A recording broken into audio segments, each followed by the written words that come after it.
Today's video, I hope you're gonna find super helpful. We're gonna do some helpful tips for the best Thanksgiving buffet. Here in America, very soon, we will all be sitting down to our favorite large meal. There's no easier way to host Thanksgiving than to have an inviting and functional buffet. It's super practical, can be beautiful, and most of all, the setup can be super easy. The first thing we're gonna think about today before we actually set where we're gonna put our buffet is let's talk about our table setting. So with a buffet, we have the option to make a beautiful centerpiece on our table because we don't have to worry about moving it for food, which that is a total plus because then you can just get it decorated and you don't have to worry about moving anything. Today, I'm going to be setting my table with different Pottery Barn items and a few items that I already have of my own.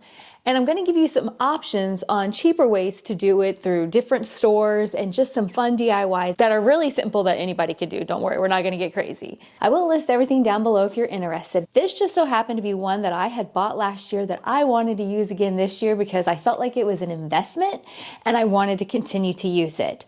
So I started off with this Montecito plaid table scarf. Table scarves are a great way to where if you don't want to be too stuffy and have like a whole tablecloth feeling like a grandma and you want to just update it a little bit, I feel like this is a really great option. As you know, last year we did a Pottery Barn versus Target Thanksgiving challenge, and in it, instead of using a table scarf, we used a blanket because a lot of throw blankets are the same size as the table scarf. So keep that in mind. If you find a beautiful fall throw, you can use that as your table scarf.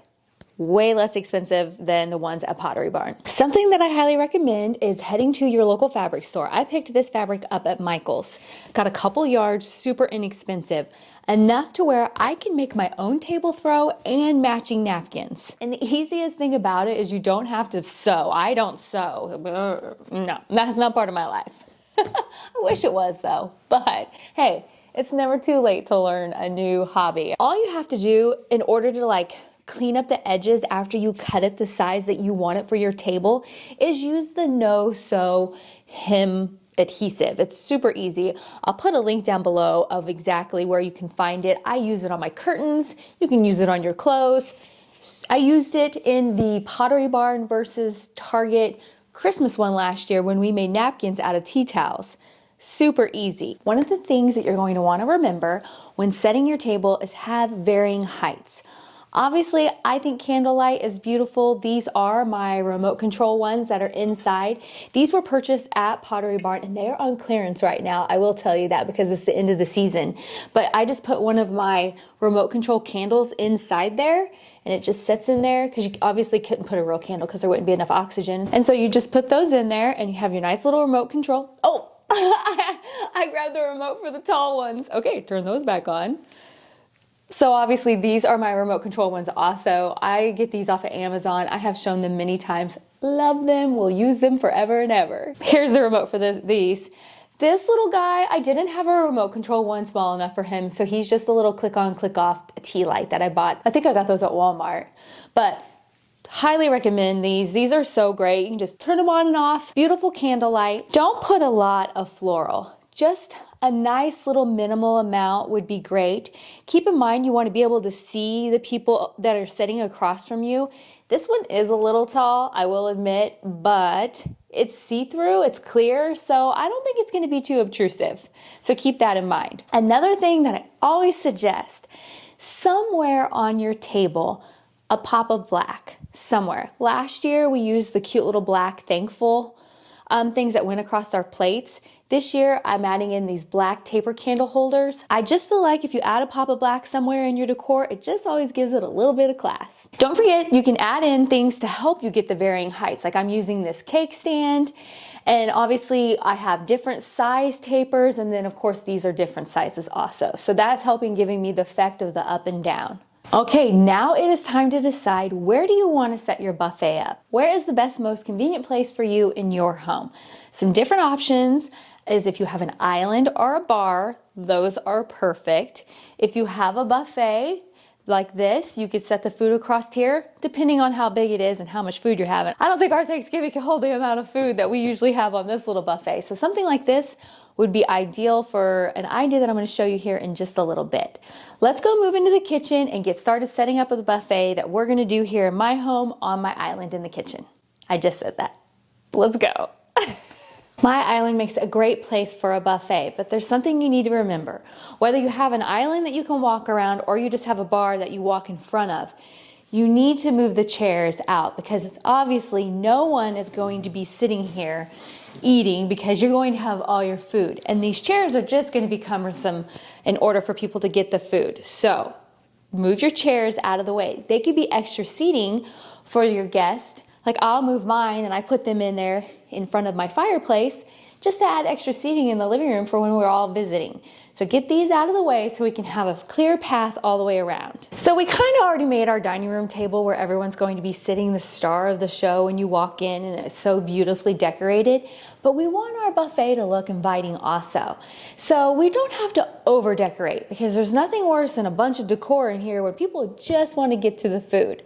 So there are a few things that you can do to dress this up and just make it look a little bit more inviting, which I feel like is the word of the video. We want it to be inviting and functional. Those are our two things that we're going to keep talking about today.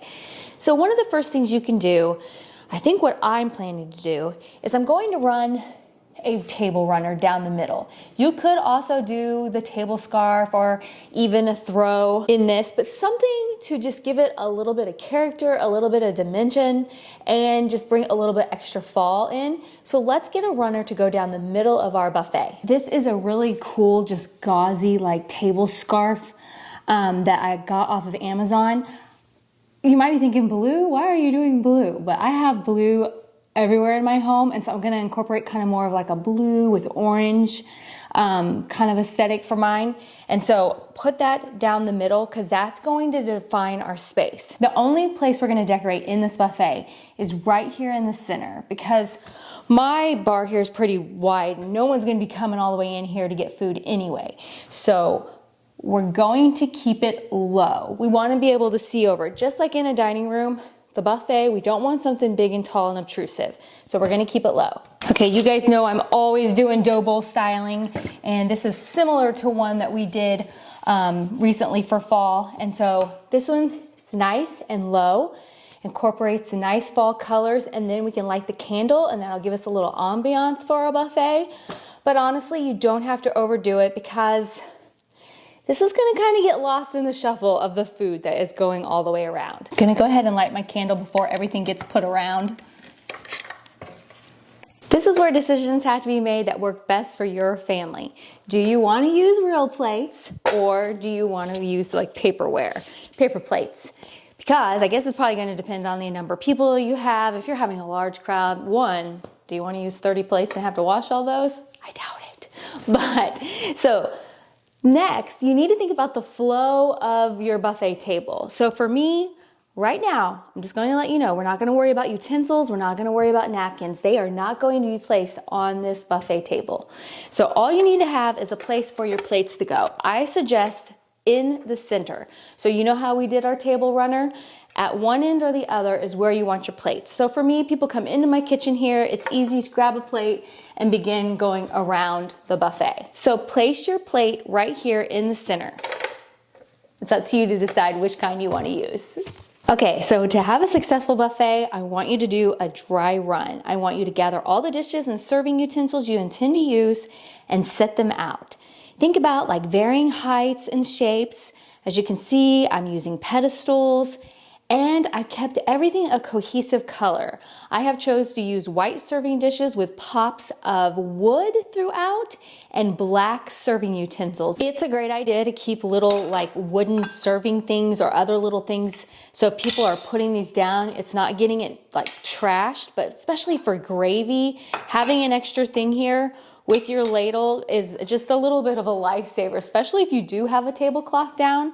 This will be fantastic. Something that you need to think about is the order of the food. So obviously I was thinking turkey and then mashed potatoes, and this was gonna be like my green bean casserole, but then here's my gravy.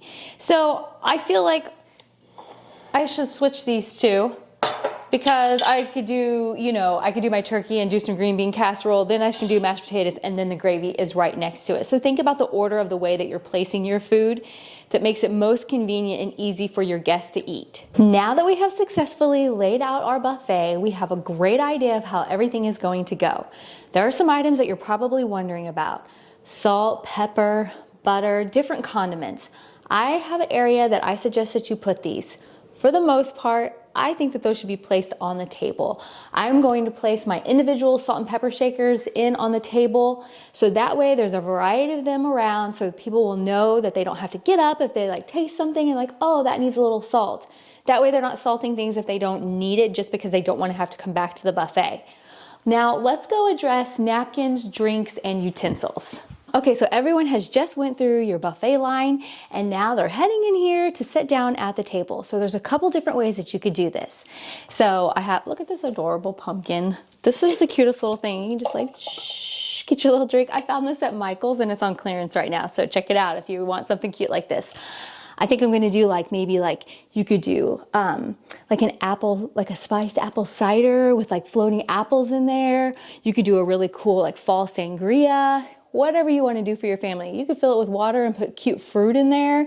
It'd be adorable no matter what for any buffet. This next thing I highly recommend, especially if you're going to be using disposable cups. This cute little one says mark your cup and drink up.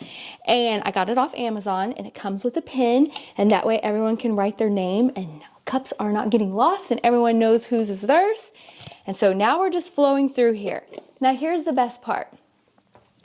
You can already have their silverware made up for them. You could do this two ways. If you wanted to be a little more fancy and you want to use real napkins, you could have the silverware inside the real napkins placed on the table in seating spots. So boom, already done. Don't even have to worry about carrying it.